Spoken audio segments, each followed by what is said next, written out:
Coba deh cek dompet Anda sekarang. Kemungkinan besar ada kartu ini kan, kartu BPJS. Kita sering pakai, kita bayar iurannya tiap bulan, tapi pernah nggak sih kita benar-benar berhenti sejenak dan bertanya, apa sebetulnya kekuatan hukum di balik kartu kecil ini? Nah, hari ini kita bakal bedah tuntas fondasinya, Undang-Undang Nomor 24 Tahun 2011.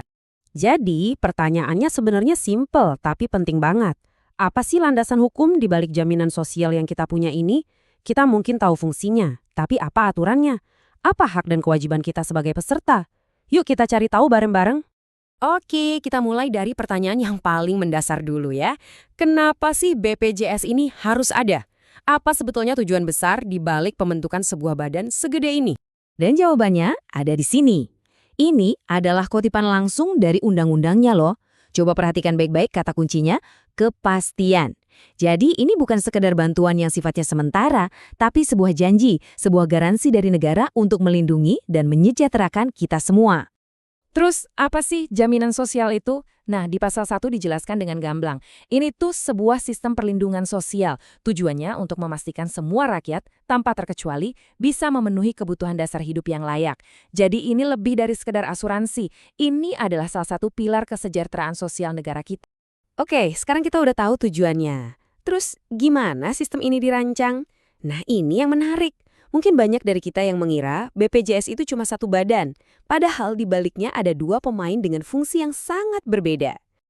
Yap, undang-undang ini, tepatnya di pasal 5, memecah BPJS jadi dua. Ada BPJS Kesehatan yang ya sudah jelas dari namanya, mengurusi semua hal yang berkaitan dengan kesehatan kita. Dan satu lagi ada BPJS Ketenagakerjaan yang jadi jaring pengaman kita di dunia kerja. Keduanya punya peran yang sama-sama krusial.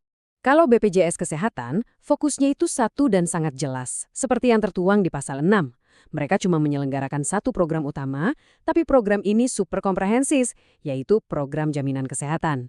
Satu program untuk melindungi kesehatan seluruh bangsa. Simple tapi sangat kuat. Nah, beda lagi ceritanya sama BPJS Ketenagakerjaan. Mereka punya 4 pilar perlindungan utama. Ada jaminan kecelakaan kerja, lalu ada jaminan hari tua yang jadi tabungan kita nanti, ada juga jaminan pensiun, dan terakhir jaminan kematian. Ini benar-benar paket lengkap jaring pengaman buat kita selama kita masih aktif bekerja. Oke, kita udah tahu. Ada dua badan dengan manfaatnya masing-masing. Sekarang, kita masuk ke bagian yang paling penting, aturan mainnya. Gimana sih sistem raksasa dengan jutaan peserta ini bisa berjalan dengan baik? Apa prinsip-prinsip yang jadi pegangannya? Semua prinsip dasarnya ada di pasal 4. Dan ini tuh Indonesia banget. Pertama, ada prinsip gotong royong. Artinya yang sehat bantu yang sakit, yang mampu bantu yang kurang mampu. Terus, sistem ini nirlaba. Jadi tujuannya bukan cari untung. Semuanya juga harus transparan, hati-hati, dan akuntabel. Dan, nah ini yang perlu digarisbawahi, kepesertaannya itu bersifat wajib. Nah, ini dia poin kuncinya, wajib. Pasal 14 ini nggak main-main. Di situ dibilang setiap orang, bahkan termasuk warga negara asing yang kerja di Indonesia minimal 6 bulan, wajib menjadi peserta. Jadi ini bukan program sukarela yang bisa kita pilih-pilih, ini adalah kewajiban kita bersama sebagai warga negara. Kalau ada kewajiban, logikanya pasti ada sanksi dong kalau tidak dipatuhi kan? Nah, terus apa konsekuensinya kalau ada orang atau mungkin perusahaan yang katakanlah bandel dan nggak mau mendaftar? Sanksinya diatur bertahap di pasal 17, jadi nggak langsung dihukum berat. Awalnya akan ada teguran tertulis dulu. Kalau masih diabaikan, baru kena denda. Nah, sanksi puncaknya, ini yang lumayan serius, adalah tidak mendapat pelayanan publik tertentu. Ini menunjukkan kalau negara benar-benar serius untuk menegakkan aturan main ini. Dengan dana triliunan rupiah dan tanggung jawab yang luar biasa besar, wajar kalau kita bertanya-tanya, siapa sih sebetulnya yang pegang kendali dan mengawasi institusi raksasa ini? Status BPJS ini unik banget. Pasal 7 menegaskan kalau BPJS itu adalah badan hukum publik.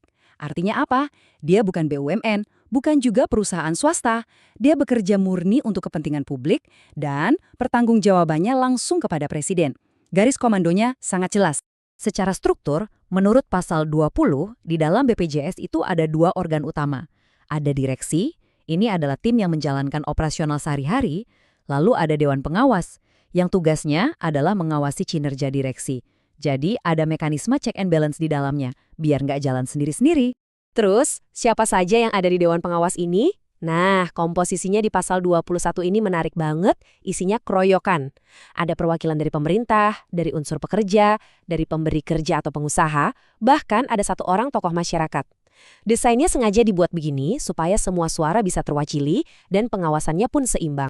Oke, kita sekarang sampai di bagian terakhir. Bagian yang merangkum semua aturan, struktur, dan prinsip yang sudah kita bahas tadi menjadi satu tujuan akhir yang sangat mulia.